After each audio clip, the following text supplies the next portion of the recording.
removing Kevin Durant from all top elite sports debates. He's not an equal with LeBron.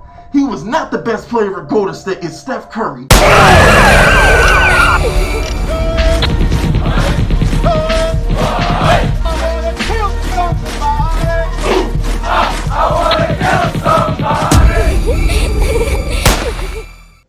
What I don't understand is this.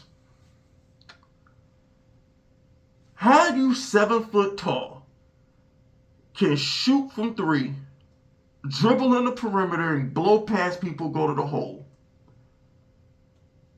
and got Bradley Beal and Devin Booker on your team, and you can't beat Anthony Edwards? How is Kevin Durant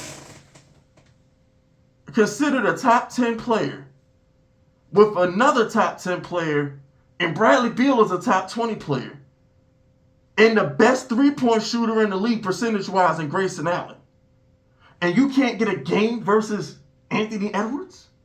I could understand if he ran into Jokic. You know what I'm saying? But even Jokic just lost to LeBron. Even LeBron went out and said, I'm going to get a game. This dude just got swept by Anthony Edwards 2 years after being swept by Jason Tatum. Get Kevin Durant all the way the hell up out of here. He's not a top 10 player all time. He's nowhere near LeBron James. He's nowhere near Steph Curry. I am removing Kevin Durant from all top elite sports debates. He's not an equal with LeBron. He was not the best player at Golden State. It's Steph Curry. And guess what? Now I know why Russell Westbrook ain't respect his ass in Golden State.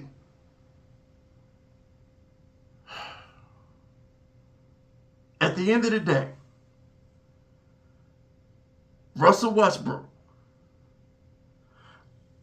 I've seen James Harden split with Russell Westbrook. And I've seen Paul George split up with Russell Westbrook. And they were friends. They still respected each other. When Kevin Durant was in Golden State, Russell Westbrook had no respect for that man. And now I see why. Because at the end of the day, Paul George left Russell Westbrook high and dry in OKC. They were still best friends. Hell, they were still even cool enough that Paul George recruited Russell Westbrook to play with them on the Clippers. James Harden. Russell Westbrook recruited James Harden to play with him on the Clippers after they had their fallout when they both played with each other in Houston. You know the one player he ain't made up with? You know the one player he still ain't cool with? Kevin Durant. Listen, let me tell you something. When real niggas don't rock with a certain person, leave that dude alone.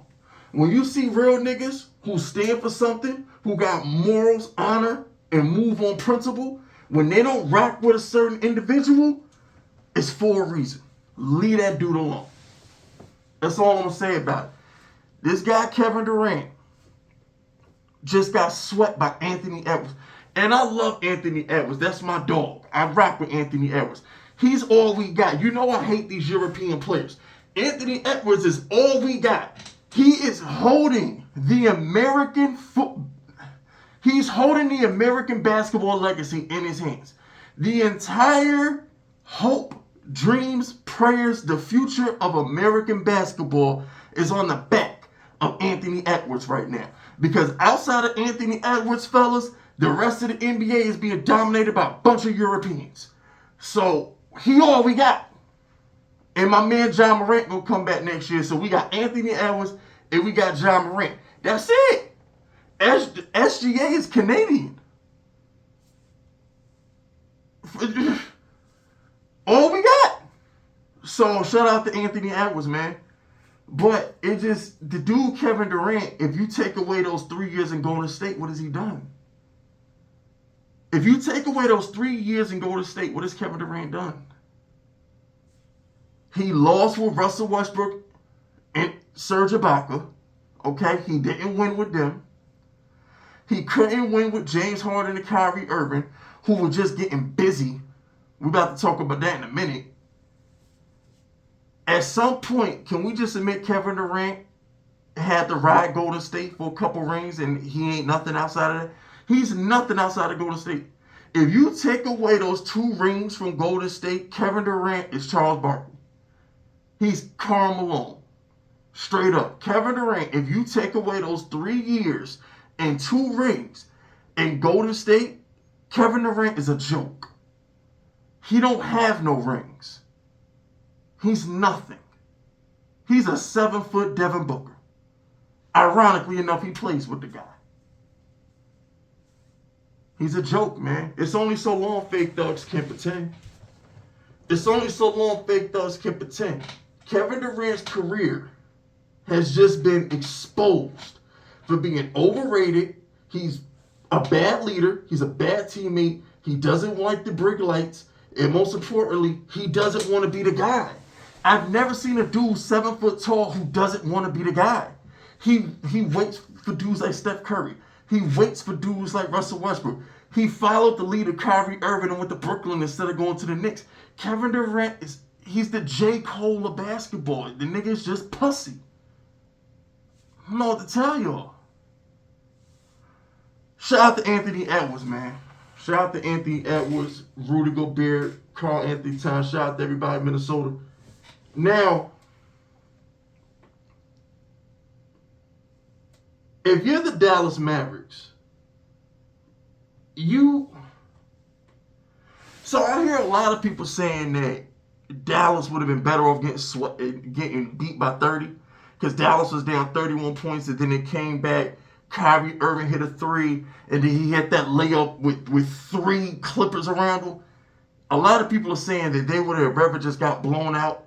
Nah, I don't rock with that. I think even though the Mavericks lost that game, it was good for Kyrie Irving. It was good for him to show people that this is what I do. And I feel like Luka got a chance to see it up close and personal, that this is my boy. Luka, I think it's good that Luka got a chance to see what Kyrie Irving can do in the 4th quarter of a playoff game. So now I feel like going forward, Luka would be more willing to submit to Kyrie in the 4th quarter. Luka will trust Kyrie more in the 4th quarter after seeing him get busy. So sometimes, even though you might lose a game, you might find something that can help you going forward. You might, like you ever been playing Madden in 2K and you getting blown out and you just start trying shit and then you find a new play that works? That's basically what the Mavericks did because Kyrie showed you that he could be that guy. And I know what y'all are thinking, Fisk. He did it in Cleveland. That's in Cleveland. Luka never felt that. No, did he? Luka needed to see that for his own eyes and be like, okay, this is my dog right here. Like, okay, I don't have to do everything in these games. I can rely on him. I just think that makes them better going forward now that Luka knows that Kyrie Irving is like that. You get what I'm saying? Because he didn't do it in Brooklyn. He only did it that one stretch with LeBron. Outside of that, what has Kyrie done? So, I think that's good for the Mavericks. I think it's good for Paul George and James Harden's self-esteem that they didn't fold that 31-point lead. Because if they folded that 31-point lead, you might as well cancel the Clippers. I'm going to keep it a beam with you. Had they lost that game with Kyrie Irving hitting the 3, hitting that crazy layup, and then going on to lose that game, you might as well just cancel the whole Clipper franchise. You might as well just cancel the whole Clipper franchise because they're never going to be this good again. The Clippers will never have this much talent on the same roster at the same time ever again. You got 4 Hall of Famers and like 5 solid role players and Tyronn Lue as your head coach. How much help do you need? How good of a roster do you have to win in this league if you can't win with 4 Hall of Famers, 5 solid role players, and a Hall of Fame head coach? How much help does a team need? So it's good for the Clippers that they didn't fold that 31-point lead. And even without Kawhi, you got 3 Hall of Famers. So I know people are like, but Fist, they didn't have Kawhi. You still got Paul George and James Harden and Russell Westbrook coming off the bench and Ty Lue, your head coach. Can you win a title without Kawhi? No. But you should be able to match over Luka and Kyrie without Kawhi. So I don't want to hear this isn't fair to the Clippers. The Clippers don't have their. Nah, I don't want to hear that. Nah, I don't want to hear that. You still got Paul George on a max contract. You still got James Harden making like $35 million, and Russell Westbrook is still that dude. At least coming off the bench. I don't want to hear that. Nope, you got plenty enough to hang with the freaking Dallas Mavericks. But I'm not even gonna talk about the Indiana series. I just want Indiana to do the Knicks' dirty work. As long as the Pacers get rid of the Milwaukee Bucks, the Knicks are gonna cruise to the conference finals. Once the Pacers get rid of the Bucks, and we don't gotta worry about Giannis and Dame getting healthy and terrorizing my Knicks in the second round, we good money. Go ahead, Pacers. We rooting for you, baby. Everybody in New York is rooting for the Pacers right now. Go ahead, do that. Go ahead, get the Bucks about the playoffs on my Knicks and go to the conference final because we washing the Pacers. We might sweep the Pacers. We beating the Pacers in 5 games max. It ain't gonna take more than 5 games to get the Pacers up out of here. But that's it. That's all. Hit the like button, hit the sub button, drop an FU in the comments if you rockin' with me, and stay vicious. Dismissed.